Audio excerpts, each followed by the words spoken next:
오늘은 요한복음 3장에 있는 말씀을 통해서 니고데모의 십자가 신앙이라는 말씀으로 은혜를 나누고자 합니다. 하나님의 은혜가 모두 위에 충만히 임하시길 주의 이름으로 축원합니다. 우리 옆 사람을 보면서 인사를 한번 하시길 원합니다. 주님의 이름으로 사랑합니다. 주님의 이름으로 사랑합니다. 지금 우리는 교회력으로 사순절을 지키고 있습니다. 사순절은 부활절까지 주일을 빼고 40일간을 예수님을 묵상하는 그런 절기입니다. 좀 구체적으로는 예수님의 고난을 기념하는 그런 절기가 사순절입니다. 우리가 매년마다 이 사순절을 지키는 이유가 뭘까요? 그것은 우리의 신앙 때문입니다. 우리의 믿음 때문에 우리가 이 사순절을 지키는 겁니다. 이 사순절기가 없다면은 우리의 믿음은 냉랭해질 겁니다.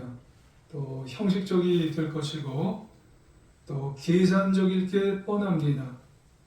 그래서 우리에게 사순절기는 우리의 신앙을 점검하고 또 성숙하고 또 내면적으로 또 좀 성화되는 신앙을 갖기 위해서 이 사순절을 갖는 아주 중요한 기회가 되는 겁니다.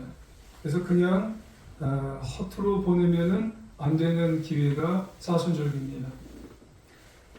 그래서 이 사순절기에 할 수만 있다면 구원의 감격을 회복하려고 노력을 하셔야 되는 것이고 신앙의 성숙을 추구하려고 우리가 부단히 애를 쓰셔야 됩니다.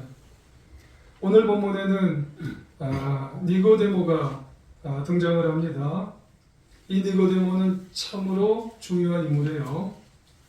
예수님 당시에는 믿음이 없었어요.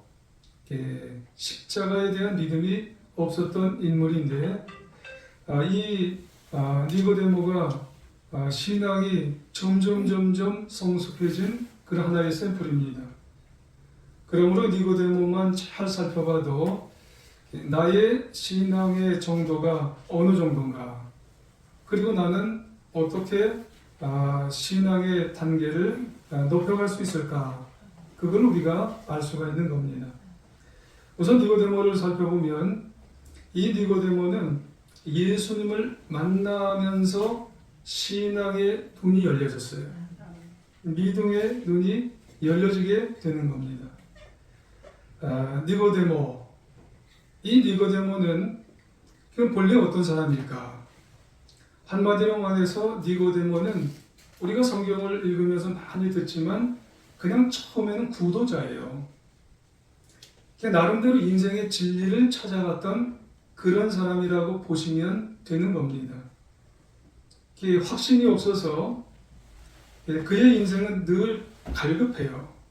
그리고 공허하고 허무했던 그런 사람이에요.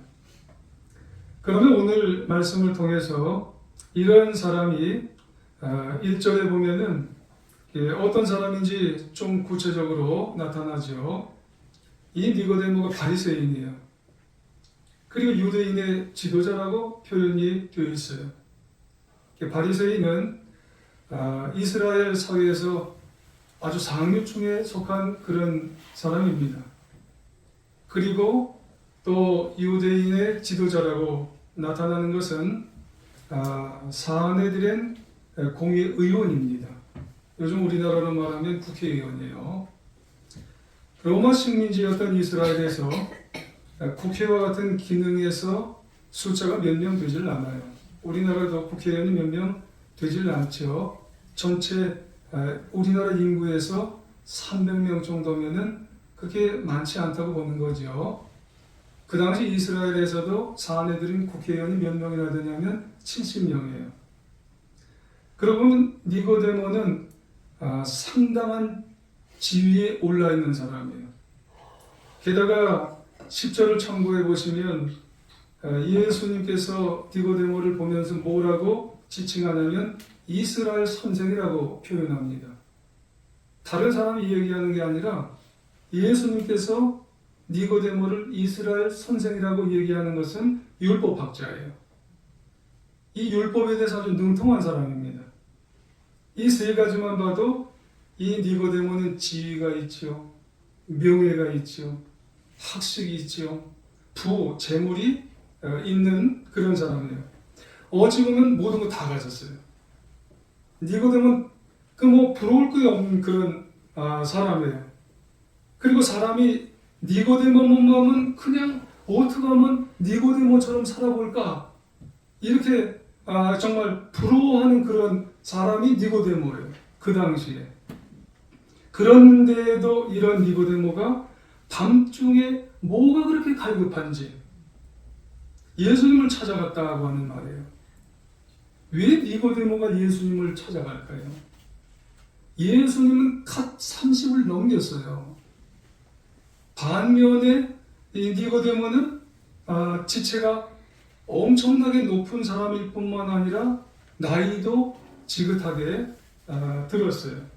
그러고 보면 니고데모는 예수님을 이렇게 찾았다고 하는 것은 이게 보통 일이 아니에요. 왜 찾았을까? 이 니고데모가 예수님에게 한 말을 보면 우리가 짐작해 볼 수가 있어요.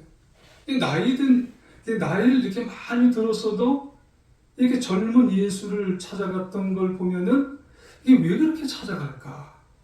2절을 참고해 보시면은 그가 밤에 예수께 와서 뭐라고 그랬냐면 당신은 하나님께로부터 오신 선생인 줄 아나이다.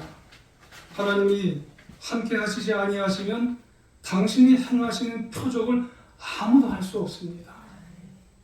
이 모습을 보면은요, 이 니고데모는 여러 소문을 이렇게 다 들은 거예요. 니고데모는 구도자라고 그랬어요. 진리를 찾는 자라고 그랬어요. 그러니까 많은 소리 소문을 이렇게 다 들은 거예요. 그런 사람은 다 그런 진리에 대한 것들을 다 듣고 싶어 하잖아요. 그런 가운데 감동이 된 거예요. 이 나이가 적어도 예수님이 하신 것들에 대한 것은 다 이게 감동이 되는 거예요. 예수님이 병자도 고치고 또 죽은 자도 일으키게 된다는 이런 여러 가지 귀신도 내어 쫓고 이런 것들에 대해 이게 은근하게 그렇게 지위가 높고 맞은 걸 가져도 나이가 들어도 감동이 되는 거예요. 그 영혼이 공허했던 그가 은근하게 내세에 대해서 참 불안했던 이 니고데모가 그 예수에 대해서 듣고 싶어 하는 거예요. 여러분, 다 가져도요, 죽음 이후에 대해서 사람들은 다 불안해요. 죽음 이후에 대해서 끝나면 어떻게 될까? 허무한 마음들로 가는 사람들이 있어요. 그 니고데모예요. 그때 예수님이 그에게 뭐라고 얘기하냐면은 사람은 거듭나야 된다고. 거듭나야 하나님 나라를 간다고. 이 얘기를 하신 거예요. 그때 니고데모는 처음에 이게 뭔 얘기인지 이해를 못한 거예요. 거듭난다, 중생, 영어로 리버스. 이게 도대체 뭔 얘기인지를 이해를 못하는 거예요. 그래서 이 니고데모는 엉뚱한 대답을 하죠. 내가 이렇게 다 늙었는데 엄마 뱃속에 어떻게 들어갔다 다시 나오냐고. 이런 얘기를 하는 거죠. 그에 대해서 예수님은 영적으로 눈을 뜨지 못한 그에게 하나씩 차근차근 가르쳐줘요.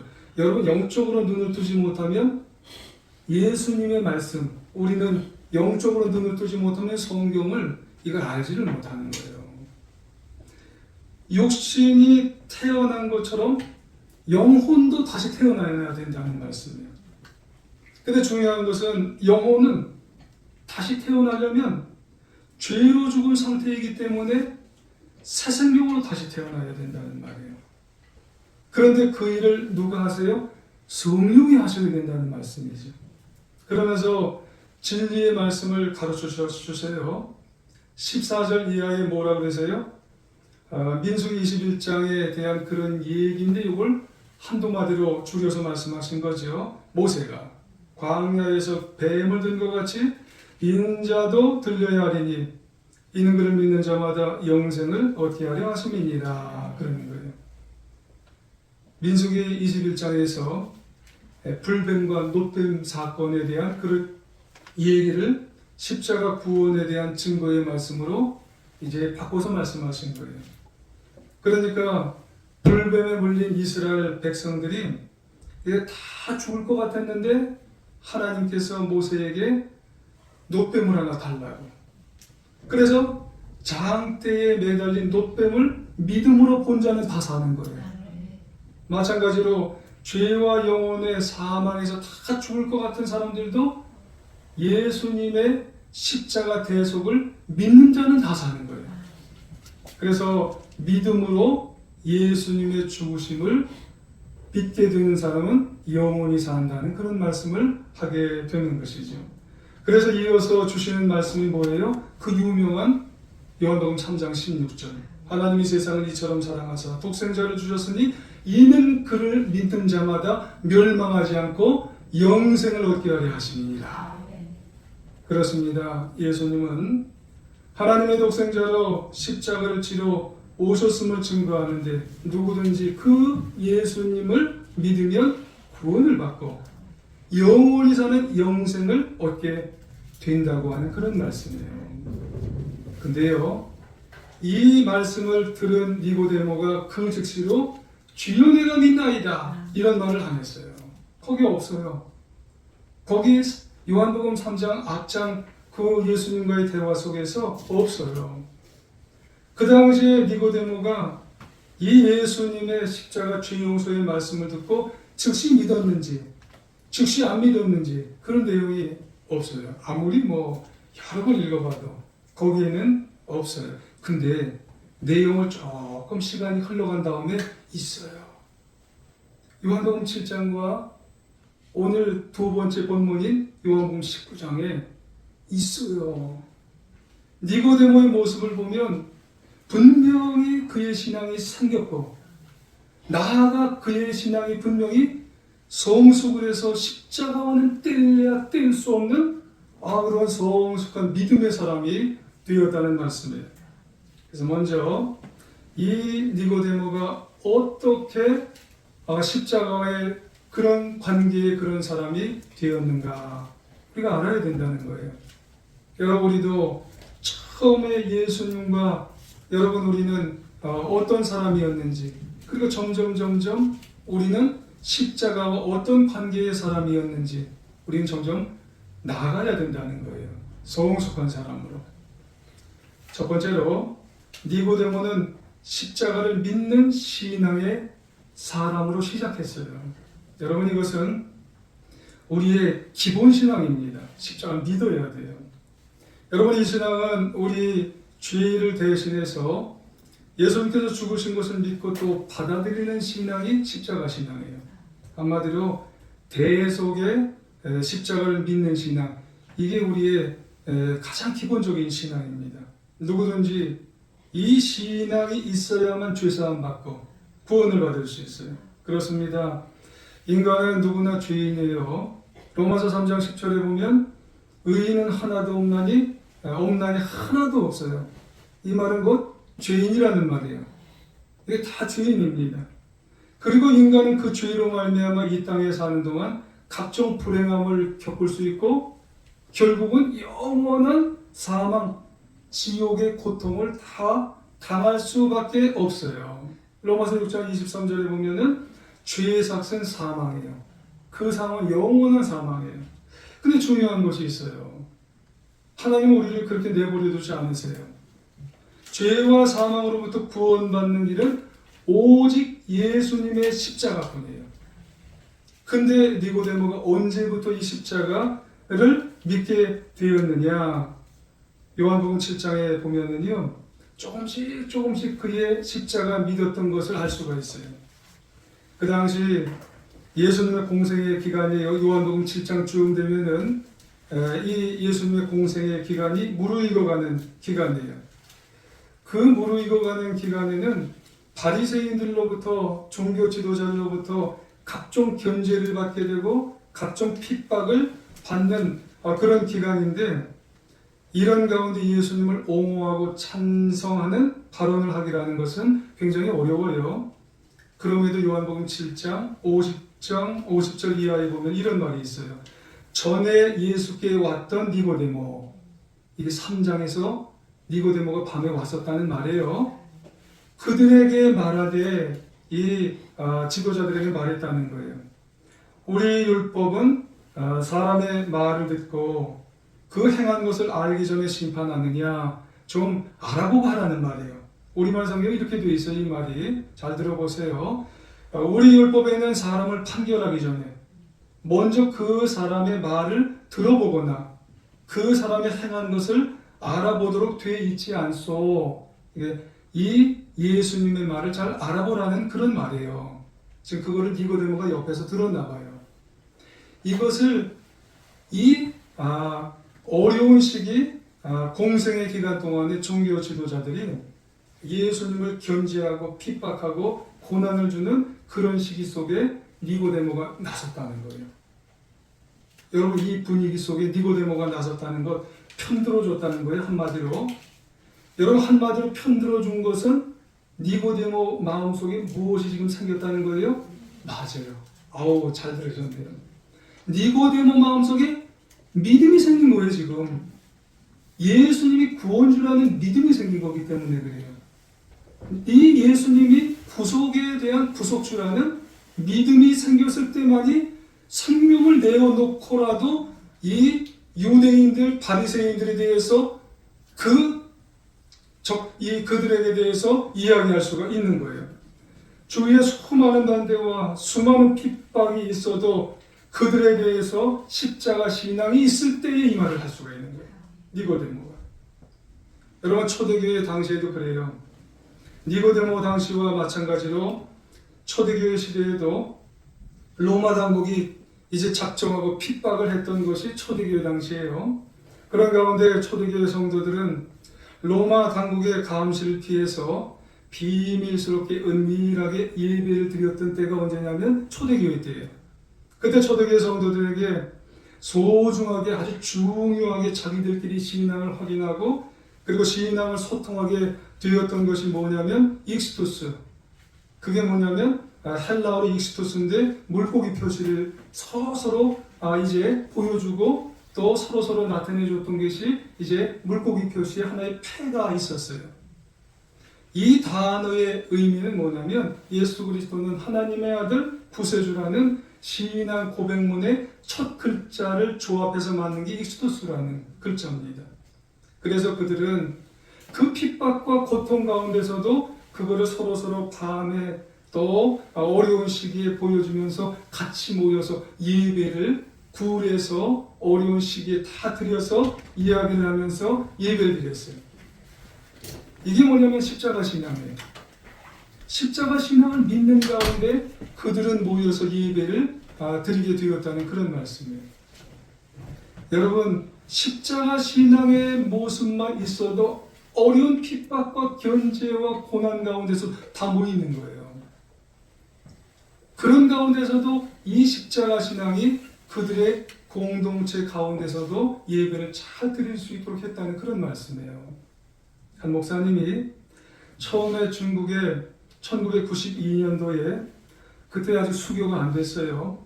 정부의 허락을 받고 여행했던 시기가 그 시대입니다. 연변 지역에 단기 선교를 가셨대요. 현지에서 사역하던 의료 선교사님이 목사님은 좀 조용히 쉽게는 몰래 오셔서 지금 신앙으로 지금 바뀐 분들이 여러 명도 되니까는 오셔서 세례를 좀 베풀어 달라고 조심스러운 분위기 가운데 목사님이 동행하서 세례식을 이제 베푸는 거예요. 그때 창문도 다 닫아놓고요, 소리도 안 나게 하고, 그것도 또 이제 마음이 좀 안쓰러운지 이제 음악까지 다 틀어놓고 소리가 안 나가도록 그렇게 세례식을 진행을 하게 되었답니다. 그리고 우리처럼 뭐 이렇게 은으로 된 그런 것이 없이 양재기가 뭔지 아시죠? 세숫대야. 세숫대야에다가 물을 받아 놓으시고 그걸 통해서 이제 세례를 베풀었대요. 참 초라한 모습이지만 감격스러워서 세례받는 형제자매들과 의료 선교사님과 목사님이 다 우시면서 눈물을 흘리면서 그 세례식을 진행하게 되었다는 말씀. 왜요? 그 십자가를 믿기 때문에 그런 거예요. 십자가를 믿기 때문에 연변에 있는 그 조선족에 대한 그 분들뿐만 아니라 그 목사님도 거기 가셔서 눈물을 흘리시면서 예배를 드린 거예요. 여러분, 우리도 이 사순절 우리가 매년 오지만 각자마다 우리의 마음속에 십자가에 대한 분명한 신앙이 있음을 우리가 점검을 한번 해보셔야 된다는 말씀이에요. 그냥 일주일에 한 번, 아니면은 한 달에 한 번, 1년에 한 번, 뭐 어떤 신앙을 우리가 형식적으로가 아니라는 거예요. 우리는 한 달에 한 번 성찬을 하는데 오늘 성찬이잖아요. 아, 이게 한 달에 한 번 성찬하는구나, 이런 게 아니라는 거죠. 성찬을 할 때 예수님께서 물과 피를 쏟으셔서 우리가 그걸 마심으로 우리도 영원한 천국에 대해 가기 위해서 나의 죄를 씻어주시는구나. 니고데모를 통해서 우리에게 요구되는 여러 반대와 핍박이 있어도 이 십자가를 우리가 반드시 분명히 믿는 그런 하나님의 자녀가 되어야 되겠구나. 또 한 가지, 니고데모는요, 이 십자가를 증거하는 신앙을 가진 사람이에요. 니고데모는 이제 예수님을 만난 후 변화되었어요. 믿기만 하지 않았어요. 숨어서 믿기만 하지 않았어요. 그거를 이제 요한복음 19장에 보니까 이제 시간이 꽤 오래도록 흘렀어요. 7장인가 지나서 이제 19장쯤 왔으면 시간이 꽤 오래도록 흐른 거잖아요. 이제 예수님이 십자가에 못 박혀 돌아가시자 니고데모는 공개적으로 나서는 거예요. 그리고 자신이 예수 믿는 사람인 것을 증언하며 증거하며 드러내기 시작했어요. 그래서 38절 이하에 보니까 아리마대 사람 요셉은 빌라도에게 가서 시체를 달라고 했을 때 39절에 보니까 일찍이, 이 일찍이라는 말은 뭐냐면 3장의 얘기예요. 예수께 밤에 찾아왔던 니고데모도 모략과 침향 섞은 것을 100리트라쯤 가지고 이제 찾아온 거예요. 나도 예수님 믿는 사람이라고. 다른 사람이 다 눈뜨고 보고 있는 가운데 나도 예수 믿는 사람인 것을 나타내는 거예요. 지금 예수님의 시체 시신을 장사할 때 두 사람 나왔어요. 한 사람은 아리마대 요셉, 그리고 또 한 사람은 누구예요? 니고데모. 공개적으로. 여러분, 우리 예수 믿는 신앙인들 가운데 속으로만 믿으려고 하는 사람이 있어요. 하지만 시간이 지나면서 이제 공개적으로 십자가를 증언하고 증거하며 나타낼 수 있는 하나님의 자녀가 되어야 할 줄 믿습니다. 아리마대 요셉뿐만 아니라 니고데모도 함께 자신을 드러냈어요. 예수 믿는 것을, 예수 믿는 걸 드러내게 된다는 말씀이에요. 사실 이 두 사람은 예수님의 십자가 처형을 결정하는 여러분 기관의 의원입니다. 아리마대 요셉도 그 당시 사내들인 의원이고요. 니고데모도 사내들인 의원이에요. 글쎄요, 물론 이들은 찬성표를 안 던졌을 거예요. 무지기 애를 썼을 거예요. 70명 중에 2명이었으니 무지기 애를 썼을 거예요. 다 보였으니까. 참석하지 않으려고 무지기 애를 썼을 거예요. 요번에도 300명 중에 2명만 빠져도 어디야? 다 보이잖아요. 70명 중에 2명 빠지면 다 보이잖아요. 여러분, 어찌됐든 그때까지 이들은 소극적으로 신앙을 유지하고 있었는데 이제 예수님이 십자가에 못 박혀 죽으신 살벌한 현장 가운데서 공개적으로 나에게 빌라도에게 가서 시신을 달라고, 그리고 한 사람은 그 예수님에게 가서 이 예수님의 시신이 썩지 않게 해달라고, 거기다가 이제 향치를 하는 거예요. 여러분, 소극적인 그리스도인이 되는 것으로 만족하시렵니까? 여러분, 다음 대학에 자신의 모습을 드러내면서 공개적으로 예수님을 정말로 믿는 사람으로 나타내야 되는 것이 우리의 모습인 것을 여러분 아셔야 될 줄 믿습니다. 우리 마찬가지예요. 우리의 신앙이 이래야 된다는 말씀입니다. 처음 신앙일 때는 예수님 믿는 게 자꾸 좀 부끄러워요. 정말 나를 나타내고 싶지 않아요. 숨고 싶어요. 직장에서 숨고 싶고, 공공장소에서 숨고 싶고, 여러 우리 청년들도 학교에서 왠지 모르게 어떤 팀에 있던 모임이나 또 동아리 모임이나 이런 모임에서 내가 예수 안 믿는 사람처럼 자꾸 숨고 싶어요. 심지어는 가정에서도 숨고 싶어요. 가정에서 나는 잘 믿는 남편으로, 잘 믿는 아내로, 잘 믿는 아들, 딸로, 근데 아버지, 엄마가 안 믿는 거예요. 남편이 안 믿는 거예요. 아내가 안 믿는 거예요. 그러면은 자꾸 타협을 하는 거예요. 그럼 소극적으로 자꾸 믿게 되는 거예요. 여러분, 그렇게 내가 믿고 아직까지도 믿은 지가 5년 되고 10년 되고 정말 오래됐는데 소극적인 그리스도인으로 살아가시렵니까? 여러분, 주님께서는 나를 위해 생명과 물과 피를 다 쏟으시고, 여러분 그런 모습이 되어진다면 나는 아직도 오래 믿어도 초신자입니다. 나는 아직도 미성숙한 신앙이 있네요. 부탁드립니다. 십자가의 신앙은 자랑스럽게 당당하게 자신을 드러내고 예수 믿는 나를 부끄럽게 생각하지 않는 모습으로 살아가야 할 줄 믿습니다. 한 가지 더, 니고데모는 십자가를 이제 지는 신앙을 가진 사람이에요. 니고데모는 믿고 증거하고 여기서 끝난 게 아니라 십자가를 이제 졌어요. 여러분, 이 진다고 하는 말이 뭘까요?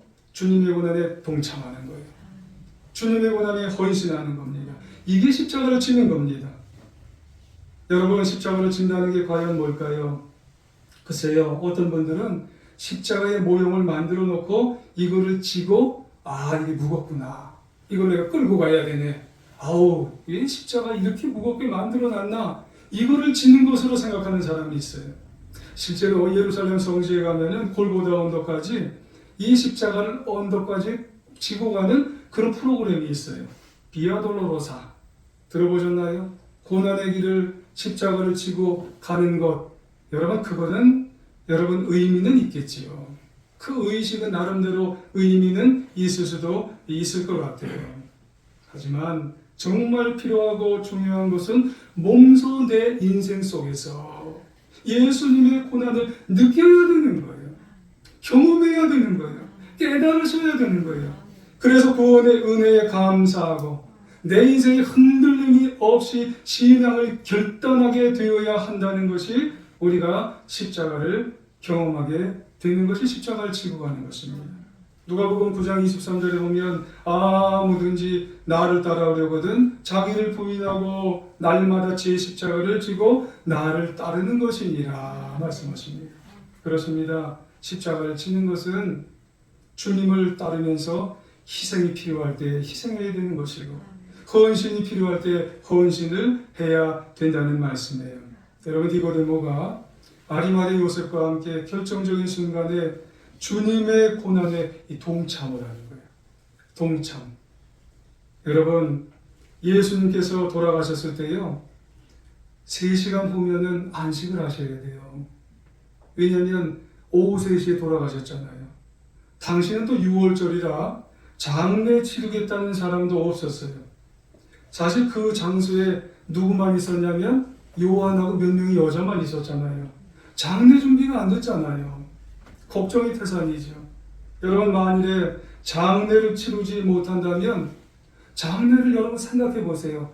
예수님은 돌아가셨는데 장례를 치르지 못한다면 로마 당국의 군병들이 와서 예수님의 시체를 끌어내려서 아마도 꺾어버리든지 까마귀 밥이 되게 만들어버리든지 짐승이 먹게 갖다가 집어 던져버리든지, 이 생각만 해도 끔찍하지 않나요? 생각만 해도 비참하지 않나요? 그때 2사람이 온 거예요. 그 2사람이 왔다고 하는 것은 헌신입니다. 희생입니다. 아리마대 요셉은 자기가 죽어서 나중에 들어가야 될 그 동굴, 무덤에 이제 거기에 그냥 선뜻 내드린 거예요. 그 무덤을 헌신하게 되었다는 그런 말씀이에요. 이 니고데모도 모략과 침향, 여러분 침향이라는 것은 사양과 용연양, 침향 세계 3대 이제 이 귀한 그 썩지 않게 만들어 놓는 그런 것 중에 하나랍니다. 여러분 이것이 하나님 앞에 헌신을 하게 되는 하나의 모습이에요. 여러분 우리에게 말씀하는 것은 뭐냐면 하나님 앞에 주님 앞에 우리가 십자가를 진다는 것은 우리가 헌신의 자리에 있어야 된다는 그런 말씀이에요. 희생의 자리에 있어야 된다는 말씀입니다. 여러분 우리가 이 사순절을 보내면서 나는 정말 헌신의 자리에 있나, 희생의 자리에 있나, 우리가 한번 되돌아보면서 내가 정말 할 수 있는 일이 뭔지 한번 찾아봐야 됩니다. 희생할 수 있는 자리에 뭔지를 한번 찾아보셔야 됩니다. 내가 주님을 위해서 참고 인내할 수 있는 일이 뭔지를 한번 찾아보셔서 그걸 하면은 내가 주님을 위해서 십자가를 지고 가는 것입니다. 독일의 기독교 사상가 토마스 아킨피스라고 하는 사람은 그런 말을 해요. 기쁜 마음으로 십자가를 지십시오. 그러면 십자가가 당신의 삶을 지고 갈 것입니다. 여러분 부탁드립니다. 우리 사순절 보내고 있습니다. 하나의 절기로만 여러분 우리가 생각하지 마시고요. 사순절은 여러분 십자가의 고난을 기억하고 우리의 신앙을 회복하는 날입니다. 다시 우리가 사순절의 의미를 깨닫고 우리가 십자가를 잘 우리가 마음속에 의미를 회복하고 증거하고 지면서 성숙한 그리스도인으로서 남은 인생 승리하며 살아가는 하나님의 자녀들 다 되시기를 간절히 주님의 이름으로 부탁드리며 축원합니다. 우리 한번 기도 한번 하겠습니다.